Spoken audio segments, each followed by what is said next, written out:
الحمدللہ رب العالمین والصلاة والسلام علی رسولہ الکریم اما بعد فاعوذ باللہ من الشیطان الرجیم بسم اللہ الرحمن الرحیم سبحان الذی اسری بعبدہ لیلا من المسجد الحرام الی المسجد الاقصی صدق اللہ مولانا العظیم رب اشرح لی صدری ویسر لی امری واحلل عقدۃ من لسانی یفقہوا قولی۔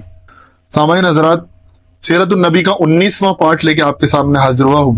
رمضان کے اس بابرکت مہینے کے اندر سیرت النبی کا سننے کا سنانے کا مزہ ہی کچھ اور ہے اور دلچسپی بھی بڑھ جاتی ہے ان عنوانات سے۔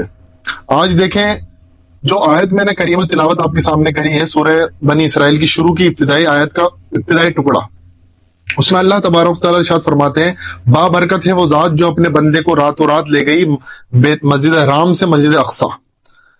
مسجد اقصی کی ڈیٹیل بھی انشاءاللہ آپ کے سامنے رکھ دوں گا۔ ایک ویڈیو ہماری ہے مسجد اقصی کے تعلق سے، وہ ہمارے چینل پر آپ کو جا کے مل جائے گی، ہسٹری آف مسجد اقصی کے نام سے۔ دیکھیں پچھلے سمری تھوڑی سی آپ کے سامنے رکھ دیتا ہوں کہ مکہ میں اللہ کے رسول علیہ الصلوۃ والسلام طائف سے آئے اور آپ کی انٹری ہو گئی مکہ کے اندر۔ متم بن عدی نے آپ کو امان دی اور آپ مکہ میں آپ مقیم ہیں، یعنی آپ کو امان مل گئی، سٹیزن شپ مکہ کے اندر مل گئی۔ طائف کی جو آزمائش تھی وہ اللہ کے رسول علیہ الصلوۃ والسلام کی بہت بڑی آزمائش تھی۔ طائف کی آزمائش کے تقریباً 1.5 سال بعد یہ واقعہ پیش ہوا۔ یہ آزمائش جو تھی، یہ اس آزمائش کے بعد اللہ تبارک و تعالیٰ نے اللہ کے رسول کو خاص پروٹیکشن دی، خاص پروٹیکشن ملی۔ اب آپ دیکھیں گے کہ ایک کے بعد معجزے والے معاملات ہو رہے ہیں، ایک دم ایکسٹرا آرڈنری معاملات ہو رہے ہیں، وہ سارے اب ہونا شروع ہو جائیں گے۔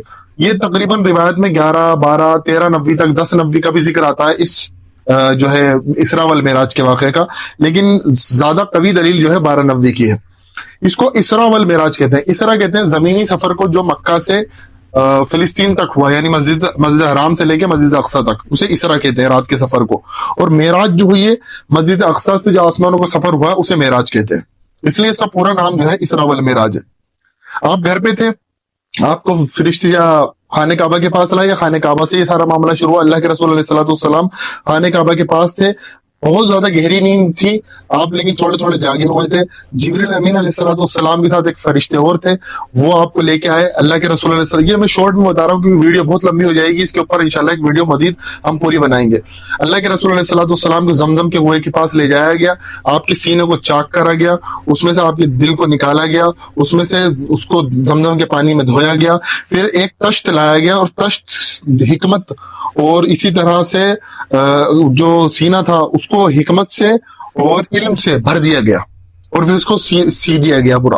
اور اس کے نشان صحابہ بتاتے ہیں اللہ کے رسول علیہ الصلوۃ والسلام کی چھاتی پر ہم نے خود دیکھے ہیں اللہ کے رسول کے نشان، غالباً انس ابن مالک بھی کہتے ہیں۔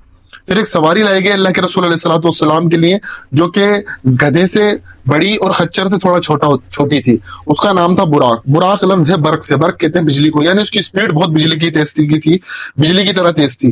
اس کی اسپیڈ کے بارے میں اللہ کے رسول علیہ الصلوۃ والسلام خود بیان کرتے ہیں کہ اس کی اسپیڈ اتنی تھی کہ جہاں میں قدم رکھتا تھا، جہاں میں نظر رکھتا تھا، جہاں پر میری نظر جاتی تھی وہاں اس کا قدم ہوتا تھا، یعنی اتنی تیز اسپیڈ تھی۔ اللہ کے رسول علیہ الصلوۃ والسلام کا جو زمینی سفر ہوا ہے اسراء، یعنی مسجد حرام سے لے کے مسجد اقصی تک، اس میں 3 یا 4 اسٹیپ آپ نے لیے ہیں۔ پہلا اسٹیپ جو ہے، کیونکہ دیکھیں آپ ذرا سا نقشہ دیکھیں گے تو مکہ جو ہے جنوب میں ہے، شمال کی طرف جانا ہے۔ تو اب آپ دیکھیں گے کہ اللہ کے رسول علیہ الصلوۃ والسلام نے 3-4 اسٹیپ لیے ہیں، جبریل امین نے یعنی 3-4 اسٹیپ لیے ہیں۔ پہلا جو اسٹیپ لیا وہ آپ نے مدینہ یعنی یثرب، اس وقت اس کا نام یثرب تھا۔ پھر آپ نے جو ہے کوہ طور پر اسٹیپ لیا، تیسرا جو ہے بیت الحم میں، اور چوتھا جو ہے فلسطین میں۔ 4 اسٹیپ تقریباً لیے گئے۔ یثرب کے پاس جب اللہ کے رسول علیہ الصلوۃ والسلام پہنچے، جبریل امین نے ان کو حکم دیا کہ آپ رکیں اور یہاں نماز پڑھیں، یہ آپ کی ہجرت کی جگہ ہوگی، یہاں آپ ہجرت کر کے آئیں گے، یہ یثرب ہے۔ اور کھجوروں کے پیڑ نظر آئے، اللہ کے رسول علیہ الصلوۃ والسلام وہاں اترے اور وہاں آپ نے نماز پڑھی، یعنی اتنی اسپیڈ تھی۔ اس کے اوپر بھی ڈیٹیل ویڈیو بن سکتی ہے کہ اسپیڈ کس طرح سے تھی۔ پھر آپ کوہ طور کے پاس پہنچے تو جبریل امین نے پھر کہا کہ آپ یہاں رکیں، نماز پڑھیں۔ اس کے بعد جبریل امین نے کہا یہاں پر موسیٰ علیہ السلام کو تورات عطا کی گئی تھی، کوہ طور کا جو پہاڑ تھا، کوہ طور جو ہے وہاں پر نماز پڑھی۔ پھر بیت الحم کے پاس پہنچے ہیں، بیت الحم جو ہے فلسطین سے پہلے یعنی مسجد اقصی سے پہلے پڑتا ہے، تو بیت الحم میں رکے۔ بیت الحم میں حضرت جبریل امین نے کہا کہ اللہ کے رسول آپ نماز پڑھیں، اللہ کے رسول نے نماز پڑھی۔ اور پھر جو ہے بیت الحم وہ تھا جہاں حضرت عیسیٰ علیہ الصلوۃ والسلام کی پیدائش ہوئی تھی۔ پھر آپ مسجد اقصی میں گئے، مسجد اقصی میں گئے تو وہاں پر آپ نے امامت کرائی، انبیاء کی امامت، اس لیے اللہ کے رسول علیہ الصلوۃ والسلام کو امام الانبیاء کہا جاتا ہے۔ اب دیکھیں زمینی سفر جو تھا 2000 کلومیٹر کا تھا، اگر زمینی بائی فٹ کریں اور بائی ایئر جائیں گے تو تقریباً 1200 کلومیٹر کا سفر بنتا ہے، اور اگر اونٹ سے یعنی سفر کرتے تھے جب وہ، تو تقریباً 40 دن کا سفر بنتا تھا، 40 دن کا سفر تھا صرف جانے جانے کا۔ یہ رات کے ایک چھوٹے سے حصے میں اللہ کے رسول صلی اللہ علیہ وسلم کو یہ سفر کرایا گیا۔ اقصیٰ کا مطلب سمجھ لیں، اقصیٰ کا مطلب ہوتا ہے دور، مسجد اقصیٰ یعنی دور کی مسجد، پھر اس کا نام ہی یہ رکھ دیا گیا مسجد اقصیٰ۔ مسجد اصل میں تو اس کا نام پہلے یہودی اس کو ایلیا کہا کرتے تھے، اور جو ہے اس کو جو ہے مسجد اقصیٰ بھی کہا گیا، بیت المقدس بھی کہتے ہیں، لیکن اس کا نام پھر بعد میں مسجد اقصیٰ پڑ گیا۔ اس سفر کے بعد قرآن مجید میں جب یہ نام آیا سبحان الذی اسری بعبدہ لیلا من المسجد الحرام الی المسجد الاقصیٰ، تو پھر اس کا نام مسجد اقصیٰ پڑ گیا۔ زمین کا سفر کو اسرا کہا جاتا ہے، یہ آپ بعض دھیان میں رکھیں۔ پھر اللہ کے رسول علیہ الصلوۃ والسلام نے تمام انبیاء کو دیکھا، وہاں تمام انبیاء موجود تھے۔ یہ غیبی معاملہ تھا، یہ کوئی اگر میں وہاں ہوتا تو اپنی آنکھوں سے اس چیز کو نہیں دیکھ سکتا تھا، یہ غیبی معاملہ ہو رہا تھا سارا، لیکن یہ روحانی سفر نہیں تھا، جسمانی سفر تھا۔ جاوید احمد غامدی سے لوگ وہ یہ کہتے ہیں کہ یہ روحانی سفر تھا، جن کے عقل پہ پردے پڑ جائیں تو پھر پڑ جائیں، انشاءاللہ وہ بات بھی سامنے آ جائے گی۔ اگر قریش نے اس کی مخالفت کری تو روحانی سفر کی کون مخالفت کرتا، وہ تو کہتے ٹھیک ہے، خواب میں تو ہم بھی کہیں کہیں چلے جاتے ہیں، تو اصل تو جسمانی سفر تھا ہی۔ پھر اللہ کے رسول صلی اللہ علیہ وسلم وہاں رکے ہیں مسجد اقصیٰ میں، اور اس وقت مسجد اقصیٰ مسجد نہیں تھی، وہ جگہ تھی۔ مسجد یعنی مسجد کو کہتے ہیں سجدے کی جگہ کو، تو یہ ہمارے پور میں ہیں، ان کو بھی مسجد کہا جاتا ہے، یہ بھی سجدے ہیں، یہ بھی مسجد ہے۔ ہمارے جہاں جہاں سجدے کی جگہ لگتی ہے اس کو مسجد کہا جاتا ہے، مسجد وہ سجدے کی جگہ کو مسجد کہا جاتا ہے۔ اس وقت کوئی مسجد وہاں نہیں بنی ہوئی تھی۔ پھر اس کے بعد یہ ہوا کہ براق کو آپ نے جو ہے باندھا، یہ بھی ایک سنت ہے کہ اپنے سواری کو باندھو پھر اللہ پر توکل کرو، یہ نہیں کہ آدمی ہر چیز میں اللہ پر توکل کر رہا ہوا اپنی سواری کو بھی نہیں باندھا ہوا، یہ ایک بڑا میسج ہے۔ توکل کی بھی کچھ حدود ہوتے ہیں۔ پھر جبریل امین سے اللہ کے رسول علیہ السلام نے پوچھا یہ کون کون ہے، تو حضرت ابراہیم علیہ السلام، حضرت موسیٰ علیہ السلام، حضرت عیسیٰ علیہ السلام، اسی طرح سب نماز بھی پڑھ رہے تھے وہاں پر اپنی اپنی، تو حضرت جبریل نے بتایا کہ ابراہیم ہے۔ اللہ کے رسول نے کہا ابراہیم آپ کے صاحب کی طرح ہیں، بالکل آپ کے صاحب کی شکل جو ہے ابراہیم علیہ السلام کی طرح ہے۔ اس طرح سے موسیٰ علیہ السلام کو بتایا کہ لمبے چوڑے، ایک روایت میں ملتا ہے کہ ان کو کہا گیا جو ہندوستان کے جاٹ ہوتے ہیں ایسے حضرت موسیٰ علیہ السلام سے لمبے چوڑے، لمبے تڑنگے۔ اس طرح سے عیسیٰ علیہ السلام کو عروہ ابن مسعود میں ملا ہے اللہ کے رسول نے، کہ حضرت عیسیٰ علیہ السلام عروہ ابن مسعود کے اندر ملتے ہیں۔ پھر اللہ کے رسول علیہ السلام میں جو امامت کرائی ہے اس کے پیچھے کا ریزن یہ تھا کہ سب سے بڑا معجزہ جس کے پاس ہوگا وہ امامت کرائے گا، اور اس وقت سب سے بڑا معجزہ جو ہے اللہ کے رسول علیہ السلام کے پاس قرآن مجید تھا، اور قرآن مجید کے مطابق اللہ کے رسول علیہ السلام نے امامت کرائی، اور آپ امام الانبیاء کہلائے گئے، جیسے حضرت ابراہیم علیہ السلام ابو الانبیاء کہلاتے ہیں، اسی طرح سے اللہ کے رسول امام الانبیاء کہلائے گئے پہلے۔ پھر اس کے بعد جو ہے آسمان کا سفر شروع ہوا، وہاں سے جبریل امین لے کے اللہ کے رسول کو گئے آسمان پر، پہلے آسمان پر گئے ہیں تو دستک دی ہے، فرشتے نے پوچھا کون ہے، ان کا جبریل، آپ کے ساتھ کون ہے، ان کا محمد، بلایا گیا، ان کا ہاں بلایا گیا، پھر دروازہ کھولا گیا۔ پہلے دروازے کے اوپر آپ کی ملاقات حضرت آدم علیہ السلام سے ہوئی، اور آدم علیہ السلام نے آپ کو سلام کرا اور آپ کو بیٹا کہا اور آپ کو دعا دی۔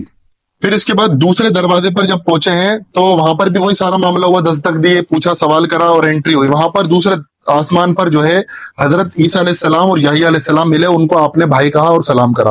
تیسرے دروازے پر آپ پہنچے ہیں، وہاں پر بھی یہی سارا معاملہ ہوا، سوال ہوا، جواب ہوا، دروازہ کھلا، وہاں پر آپ کو یوسف علیہ السلام ملے۔ چوتھے دروازے پر آپ کو ادریس علیہ السلام ملے، پانچویں پر ہارون علیہ السلام، اور چھٹے پر موسیٰ علیہ السلام، اور اسی طرح سے ساتویں دروازے کے اوپر آپ کو ابراہیم علیہ السلام ملے، اور ابراہیم علیہ السلام سے بھی آپ کی بات چیت ہوئی۔ اس کے بعد آپ بیت المعمور، جو آپ دیکھیں گے ابراہیم علیہ السلام بیت المعمور سے جو ہے ٹیکا لگائے ہوئے تھے۔ بیت المعمور کیا ہے؟ یہ خانہ کعبہ اصل میں اس کی زیروکس کاپی ہے۔ اصل میں آسمان پر جو بیت اللہ ہے، اللہ کا گھر، اس کے فرشتے چکر لگاتے ہیں اور اس کا طواف کرتے ہیں، 70,000 فرشتے ایک بار میں طواف کرتے ہیں، اور قیامت تک اب ان کا دوبارہ نمبر نہیں آئے گا، اتنے فرشتے اس کا طواف کرتے ہیں۔ اس کے بعد دیکھیں پھر اللہ کے رسول علیہ السلام کو اوپر لے جایا گیا سدرۃ المنتہا، یعنی سدرہ یعنی پیڑ، اور وہ پیڑ تھا بیری کا، اور منتہا یعنی انتہا، اس کے بعد انسان کی انتہا ختم ہو جاتی ہے، باری تعالیٰ کا مقام شروع ہو جاتا ہے یعنی عرش۔ اور بہت سے لوگ کہتے ہیں اللہ کے رسول علیہ السلام کی ملاقات اللہ تعالیٰ سے ہوئی ہے، بائی فیس دیکھا ہے، یہ جھوٹ ہے۔ حضرت عائشہ نے کہا، جس نے یہ کہا کہ اللہ کے رسول نے معراج پر اللہ تعالیٰ کو دیکھا ہے اپنی آنکھوں سے، اس نے جھوٹ کہا۔ اللہ سے کلام ہوا، کلام ضرور ہوا آسمانوں کے اوپر، اللہ کے رسول علیہ السلام نے کلام کرا ہے، اور اللہ کے رسول علیہ السلام کو وہاں 4 تحفے دیے گئے۔ پہلا تحفہ نماز، دوسرا تحفہ سورہ بقرہ کی آخری 2 آیات، جن کو پڑھ کے سوتا ہے آدمی تو اس کے لیے سب چیزوں سے کفایت کر جاتی ہیں، سورہ بقرہ کی آخری 2 آیات۔ تیسری چیز شرک سے بچاؤ سے بچ کر اگر کوئی امتی اللہ کے رسول علیہ الصلوۃ والسلام کا چلا گیا تو اس کے لیے جنت ہے، وہ جنت میں جائے گا. یہ بھی ایک تحفہ دیا گیا یہ اس امت کے لیے کہ اگر شرک سے کوئی بچ گیا. اور چوتھا تحفہ یہ تھا کہ اچھے عمل کی نیت اگر کوئی کرے گا تو اس کو نیت پر ہی اس کو جو ہے ثواب دے دیا جائے گا، اور اچھا عمل کرے گا تو اس کے بدلے 10 نہیں کیا. اور اگر کوئی برے عمل کی سوچے گا یا نیت کرے گا تو اس کو گناہ نہیں دیا جائے گا، اور اگر برا عمل کر لے گا تو اس کے برا عمل کی برابر ہی اس کو گناہ دیا جائے گا. یعنی وہ ایک گناہ کے برابر ایک ہی گناہ کاؤنٹ کرا جائے گا. یہ 4 تحفے دیے گئے. اس میں نماز کا جو معاملہ ہے وہ بھی سمجھ لیں. 50 نمازیں فرض کی گئی تھی. حضرت موسیٰ علیہ السلام کے پاس آئے. موسیٰ علیہ السلام نے کہا کہ آپ کی امت یہ 50 نمازیں نہیں پڑھ پائے گی، کیونکہ میں بھی ایک امت کا ایکسپیرینس لے چکا ہوں بنی اسرائیل کا. تو بار بار وہ جاتے رہے، 10 نمازیں کم ہوتی رہی، آخر میں 5 نمازیں رہ گئیں. موسیٰ علیہ السلام نے تو یہ تک کہا کہ آپ یہ نمازیں بھی کم کروائیں، لیکن اللہ کے رسول نے کہا مجھے شرم آتی ہے. پھر جو ہے اللہ کے رسول علیہ السلام پھر یہ سارا معاملات ہوئے. جنت دوزخ دکھائی گئی اور بہت سارے مناظر دکھائے گئے. وہ انشاءاللہ کبھی معراج کے اوپر مخصوص ایک ویڈیو بنائی جائے گی. پھر اس کے بعد اللہ کے رسول علیہ السلام واپس آئے ہیں اور یہ رات کے ایک چھوٹے سے حصے میں ہو گیا. ہانی کو آگے آپ نے بتایا تو ہانی نے منع کرا کہ آپ بات مت بتائیے کسی کو، ابھی لوگ آپ کی توحید رسالت آخرت کو ہی نہیں مان رہے ہیں، یہ بات کیسے مانیں گے، لوگوں کو ہضم ہی نہیں ہوگی. لیکن اللہ کے رسول نے کہا میں کوئی چیز چھپا نہیں سکتا، بتاؤں گا جو بات ہے. پھر آپ نے یہ بتایا تو لوگ باتیں بنانے لگ گئے. یہ کیسے ہو سکتا؟ آپ دیکھیں جاوید احمد غامدی سے لوگ جو کہتے ہیں کہ نہیں یہ تو روحانی سفر تھا، روحانی سفر پر ان کا اعتراض کوئی ہونا ہی نہیں تھا. سب سے بڑی بات تو اللہ کے رسول نے کہا میں پورا کا پورا گیا تھا، اس پر ہی تو اعتراض ہوا تھا. پھر اللہ کے رسول نے حتیم میں یہ اعلان کر دیا. ابو بکر صدیق کا نام صدیق جو پڑا وہ اسی وجہ سے پڑا کہ حضرت ابو بکر کو جب بتایا گیا کہ آپ کے صاحب یہ کہتے ہیں کہ وہ ایک رات کے چھوٹے سے حصے میں بیت المقدس جا کے آ گئے، تو حضرت ابو بکر نے کہا اللہ کے رسول نے کہا ہے تو سچ کہا ہے. اسی وجہ سے حضرت ابو بکر کا لقب صدیق پڑا. اللہ تعالیٰ نے اللہ کے رسول علیہ السلام کے ساتھ ایک مہربانی یہ کری کہ دیکھیں آپ اللہ کے رسول علیہ السلام نے جب یہ بات بتائی تو لوگ مان نہیں رہے تھے، اللہ کے رسول کو بہت اذیت پہنچا رہے تھے، بہت برا کہہ رہے تھے کیسی باتیں بنا رہے ہو. پھر آپ سے کہتے کہ بتاؤ وہاں پر کی سیڑھیاں کتنی ہیں، وہاں کے ستون کتنے ہیں، وہاں کی دیوار کتنی ہے، ساری چیزیں پوچھتے. اب ایک رات میں آدمی یہ ساری چیزیں کیسے نوٹ کرے گا؟ یہ چیز تھوڑی دیکھنے گئے تھے، وہاں تو معاملات ہی دوسرے ہونے تھے. بہرحال اللہ تبارک و تعالیٰ نے ایک پکچر چلا دی، اور جیسے جیسے وہ سوال کرتے گئے اور اللہ کے رسول علیہ السلام جواب دیتے گئے. جیسے ہماری 3D فوٹو ہے، 3D ویڈیو ہوتی ہے، ہم فون کو جس طرف گھمائیں گے اس طرف کا ہمیں نقشہ دکھ جائے گا. جب ہم یہ کر سکتے تو باری تعالیٰ نہیں کر سکتا. یہ تو آج کی ٹیکنالوجی کر سکتی، تو اللہ تعالیٰ یہ نہیں کر سکتے. اللہ تعالیٰ نے کرا اور اللہ کے رسول علیہ السلام نے پورا مناظر وہاں بتا دیے. لیکن اس کے باوجود بھی ایک بندہ ایمان نہیں لایا، کیونکہ معجزوں کے اوپر ایمان لانا شرط نہیں ہے. اصل میں تو یہ ہے کہ انسان کا دل جھک جائے. معجزے کے اوپر تو بہت ساری قومیں برباد ہو گئی، انہوں نے معجزے مانگے اور وہ اللہ تعالیٰ نے ان کو ہلاک کر دیا. پھر اللہ کے رسول علیہ السلام مزید ایک دلیل اور دی کہ اگر تم نہیں مانتے تو ایک چیز اور بتا دوں کہ جب میں واپس آ رہا تو فلاں قافلہ آ رہا تھا، اس کا ایک اونٹ یا اس کا ایک گھوڑا یہ جانور کوئی گم گیا تھا اور اس کو وہ ڈھونڈ رہے تھے، اور جو ڈھونڈ رہا تھا اس کا نام بھی بتایا اور کہا جب وہ داخل ہوں گے مکہ کے اندر تو فلاں اونٹ فلاں گھوڑا داخل ہوگا، آپ دیکھ لینا، اور فلاں دن وہ آئیں گے. اللہ کے رسول علیہ السلام کی یہ بات بھی سچ ہوتی ہے. جب انہوں نے دیکھا اس کو بھی دیکھا کہ یہ ساری باتیں سچی ہوئی، لیکن اس کے باوجود ایمان نہیں لائے. تو یہ سارا معاملہ واقعہ معراج کا تھا، اسے کہتے ہیں اسراء والمعراج. اب اس کے بعد ہم دیکھیں گے ہجرت سے پہلے کے واقعات کچھ، وہ انشاءاللہ نیکسٹ ویڈیو میں ہم دیکھیں گے. اللہ تبارک و تعالیٰ سے دعا ہے کہ پروردگار ہمیں کہنے سننے کے ساتھ ساتھ عمل کی توفیق عطا فرمائے. وآخر دعوانا ان الحمد للہ رب العالمین.